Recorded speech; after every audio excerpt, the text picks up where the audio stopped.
Oh, it's midnight already, I thought to myself as I looked at the clock, which tells me it's time to sleep. But here I was, sitting inside my office cabin, which used to belong to my father. I was too tired to function, but there was still so much more left. So I stood up from my chair and went towards the coffee machine. I made myself a cup of hot coffee and walked towards the window. My office was on the first floor, so I could easily see the warmth of living on the other side of the world. I sighed as I took a sip from my mug. I used to love all this, but unfortunately, my thoughts were distracted by the sound of my office number. Who could that be? I wondered, as there was no one in the office beside me. Hello? I answered the phone. I knew I would find you here. I heard Julie. Julie was my little sister and was living in another state. We hardly met each other. Our visits were restricted to Christmas only, once every year. She was not ready to revisit her past, but she never forgets to call me just to check on me. How are you? I tried to smile. What are you doing here on a Saturday night? She ignored my question. Why are you calling me on a Saturday night? I didn't answer either. Me? I have friends at my place. I just thought to check on you. I could hear loud music in the background. I closed my eyes and tried to imagine how it felt, but couldn't remember. The only thing I could remember was sitting in my office and working. Enjoy then. I tried to end the call. You are wasting yourself for something that was not even your dream. She sounded resented. Uh-huh, I managed. What do you mean, uh-huh? She yelled. It was Dad's dream, and he would be vacationing for the past 7 years, leaving you behind to bear all the burden. Well, not everyone's lucky like you, I sighed. Not everyone is brave like me, she replied. Okay, I surrendered. I'll talk to you later. Okay, but this time when I come, you have to listen to me, okay? She asked. Okay, I agreed. As I put the phone down, I felt a little refreshed. After talking to Julie, I always used to feel good. She was the only one who used to make me feel happy. Our father, well, he was always on a tour to some place with his new hot girlfriend. I'm happy at least one of us is actually living their life, I thought to myself. You're right, not everyone is brave enough to leave a luxurious life behind and start from scratch again. I was a coward. That's why I didn't leave with you. Yes, it is the truth that you could not become very highly qualified like you always wanted to, but at least you managed to get out of Dad's reach. Let me introduce myself a little. I'm John Trescott. My father, Austin Trescott, raised me and my little sister Julie as a single father, although he never seemed single to me. He made sure to make our lives a living hell. Ever since high school, my father pushed education on me and my sister. Julie was always the rebellious one. After some struggle, she decided to run away to live alone. She sacrificed her whole life over it, but she didn't care. She used to tell me that I'll run away from there. After that, we didn't hear from her for almost 7 years. Neither did my father even try to find her. She came back to pay a visit when she established her life and got a job. That was the time when my father had also decided to leave the family business, putting everything on me. Julie asked me several times to leave it, but I couldn't. She also tried to hook me up with several of her friends, but nothing ever worked out. This year when I come, I'm going to fix this, and you'll listen to me, she said to me once. It was not anyone's fault. Because of the workload, I couldn't manage to give time to anyone. And I can't really complain. After rebranding all 7 franchise restaurants just made me into a multi-millionaire within 6 months. But things were about to take an abrupt turn in my life, in a way that I would never have imagined. This time, I'm not going to listen to anything. Julie was sitting on the couch having a glass of wine in her hand. I just smiled and said nothing. She, along with her boyfriend, had come to visit me on Christmas. And after having a delicious dinner prepared by her, we were just enjoying sitting in front of the fire. Our father, as usual, couldn't make it as he was out of the country with his new girlfriend. Well, to be honest, we were quite relieved as we both used to feel suffocated in his presence. I'm serious. She hopped on my computer and started to create my account on a dating website. She pulled some old college photos of me and posted them on the website. And done. I let her do it, as I was never going to check it anyway, and I didn't want to hurt her. We talked for a while and then everyone left for their rooms. I changed into my pajamas and t-shirt and lay down on the bed. I was going through some business emails when I decided to check the website. What harm could it do? I thought. I was checking different profiles when I received a message from someone. I opened the message and found that it was from someone named Olivia. I replied back and we started talking to each other. She told me that she was a model working for different brands. Things escalated, and after almost a month, we decided to meet each other. There was something strangely attractive about her that I just couldn't stop thinking about her. We decided to meet for coffee. I went to the shop, sat at a table, and started waiting for Olivia. I was feeling so nervous as it had been a long time since I had dated. It had been about 15 minutes when I saw her coming. She looked more beautiful in person. She was tall and slim, a body perfect for modeling. She was walking confidently. I was unable to take my eyes away from her. It was the first time I was meeting her in person. Her eyes were indeed the most beautiful feature she had. Whenever I looked at her picture, I found myself drowning in those eyes. But in reality, it was totally different. It felt like if she would not be with me, that nothing would matter to me.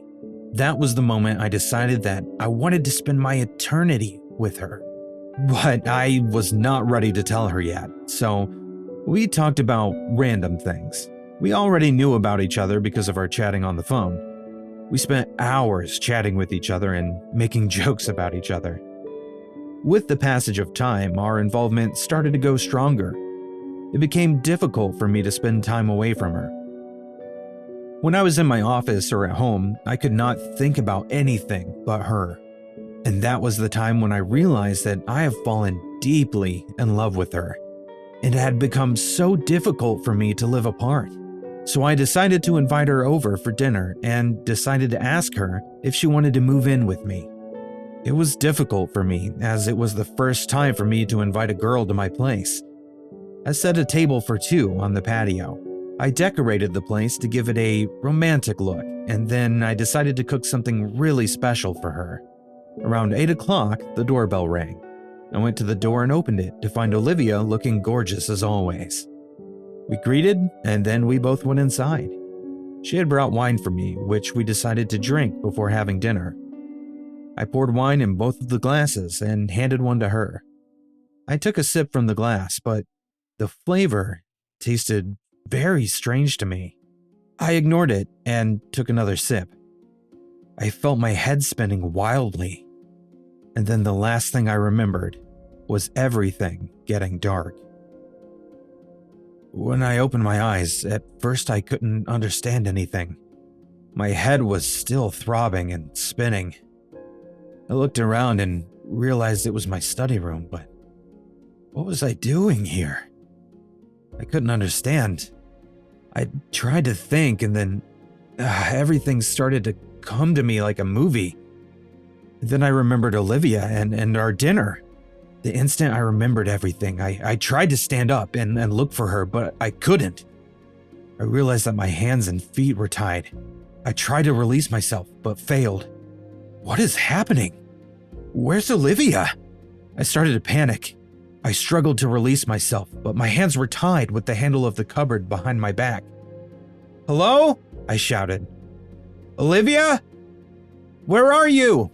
I was still so confused about what had happened. And then it hit me. We're in danger, I thought to myself.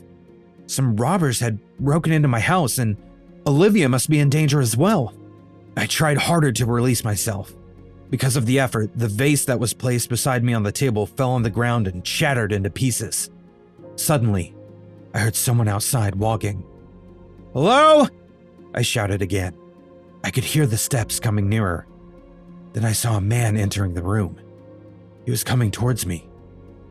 "Who are you?" I asked while looking at him. He didn't reply, he just laughed loudly.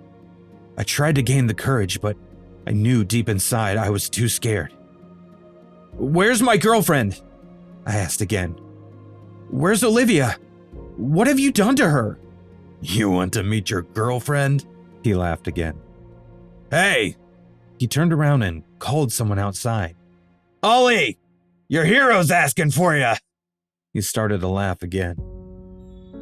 Then I heard footsteps approaching.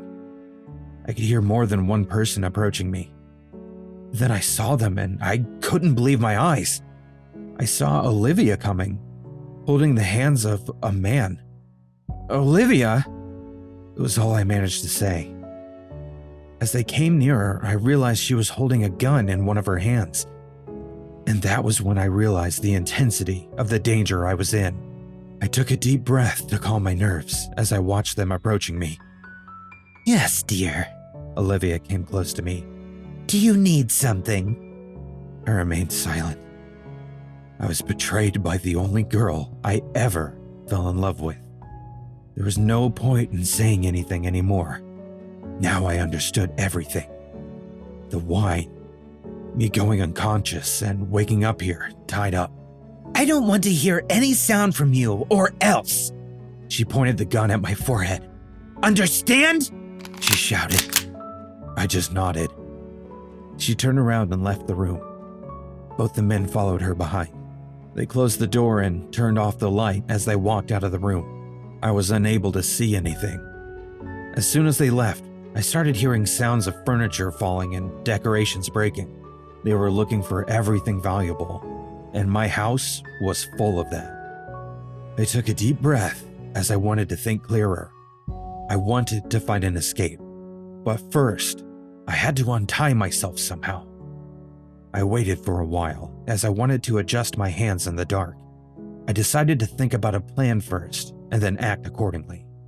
The cops might come and rescue me, I thought with hope at first, but then my hopes were drowned as I remember there was no forced entry. I myself opened the door for the robbers.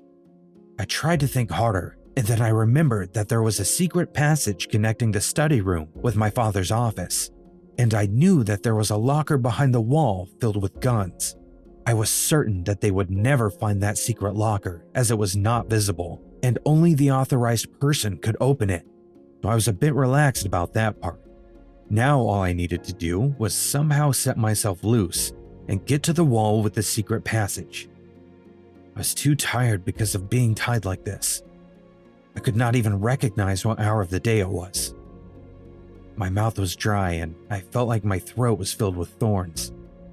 I tried to swallow my saliva in order to wet my throat a little, but it didn't work. I was exhausted, my head was tilted down, and I was not feeling strong enough to lift my head up. You have to do it. You have to stay strong, I scolded myself. You are all that Julie has in the name of family. You can't leave her alone with your father. Thinking of Julie gave me a little energy to fight back. I had to. Not for me, but my baby sister. I tried to think faster, and then I remembered. The broken vase, I said inside my head. And I looked beside me, and there it was. Sharp pieces scattered everywhere.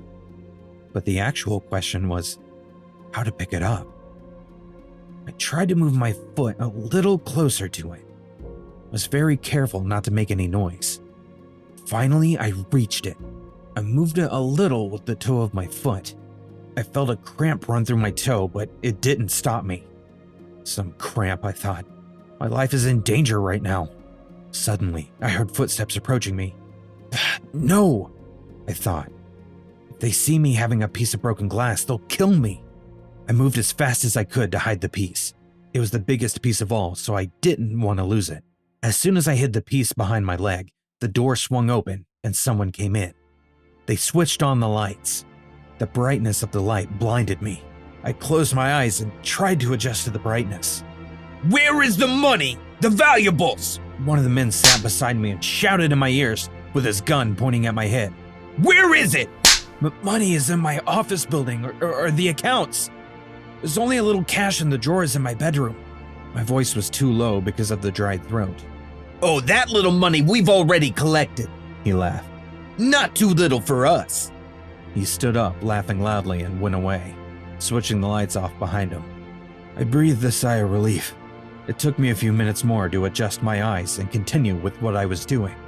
Again, I positioned my leg in such a way as to pass the broken piece of the vase towards my hand.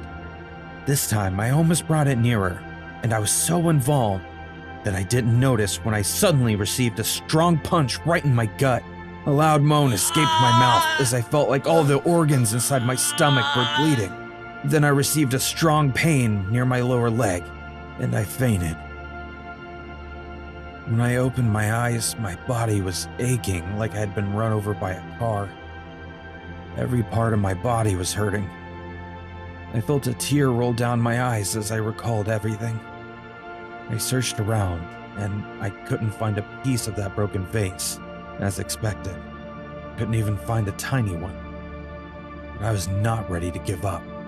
This was my house, my ground. Nobody knew my house more than me. I tried to move, but a sharp pain ran through my leg. A loud scream came from my mouth.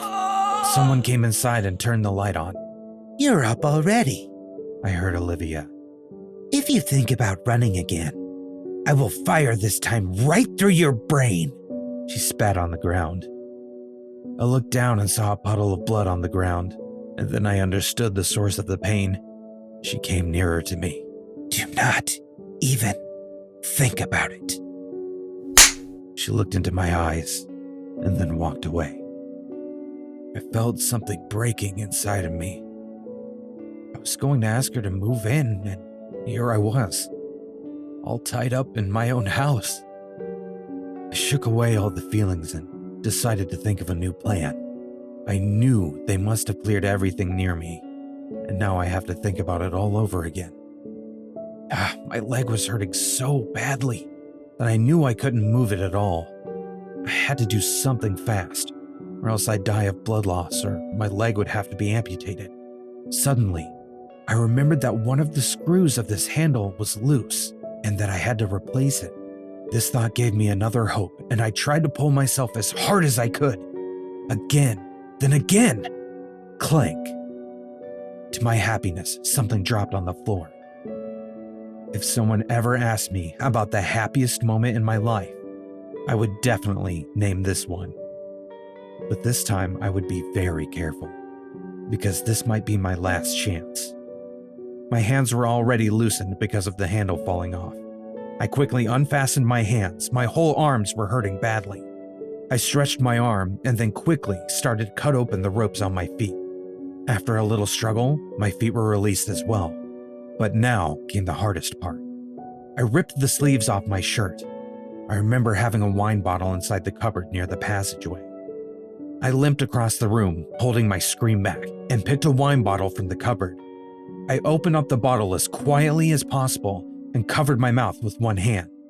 Then I emptied the bottle on my wound. A sharp pain ran through my leg. It felt like someone had filled the entire wound with spices.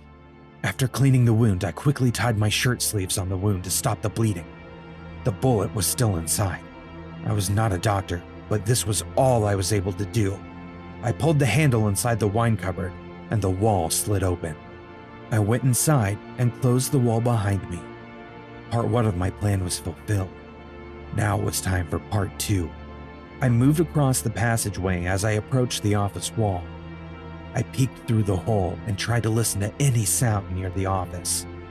I could see that they had turned the place upside down in order to find something, and I knew they wouldn't have found anything, as the money and valuables were inside of the locker. I knew that they were not going to come here again. As quietly as possible, I entered the office and slowly crept towards the bookshelf. I picked a book and the shelf slid open and a locker was exposed. I cleaned my finger and placed it on the scanner. The locker clicked open. I quickly grabbed everything and also pressed the alarm to send a signal to the nearest police station. I had placed this button in here to avoid certain events in which I was forced to open the locker. After pressing the alarm, I relaxed a little, as I knew they would reach here in no time. Now all I had to do was save myself from the robbers. I slowly moved towards the door of the office and took a peek. Couldn't see them anywhere. I decided to stay right there.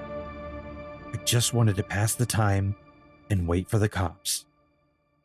Suddenly, I heard someone coming. I was ready for whoever was coming. They were not coming inside the office, but walking by it. I carefully watched him. I was ready for him.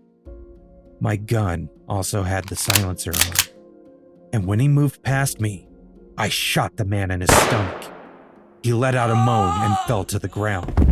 I heard Olivia's voice. Ronald? She called. Are you all right? And then I heard the footsteps approaching me. I closed my eyes and took a deep breath to loosen my mind. I did not want to shoot her, but if she would come near you, you would shoot her right there, I told myself, and then nodded. I kept waiting for her. I could hear the footsteps coming nearer. I was holding my breath, and then I saw her approaching Ronald. Ronald! She shouted, What happened? and then she turned around. Her face had turned red with anger. Jonas! She shouted. Oh, I realized she had misunderstood the situation. She was thinking the other guy had shot him. I was happy, as it would give the cops a little more time to arrive. I looked at my watch. Any minute. Hurry, I silently pleaded. And then I saw through the window 2 police cars parked in front of the house. They had kept their sirens off. They didn't want the robbers to know about their presence. Suddenly, I heard someone running outside. Hey, Austin! I heard Olivia breathing fastly. Where are you? They must have known that I had escaped. 2 against 1. Not good, I thought worriedly. As they were about to approach me, I heard people shouting. Freeze! I heard the cop. Drop your weapons! This is the LAPD! Then I heard people running. I looked outside and saw Olivia and the other guy making a run for it, but the cops on the other side trapped them. They handcuffed them and snatched their weapons. I slowly came out of the office and fell to the ground. Help! I managed to say, and then everything went black.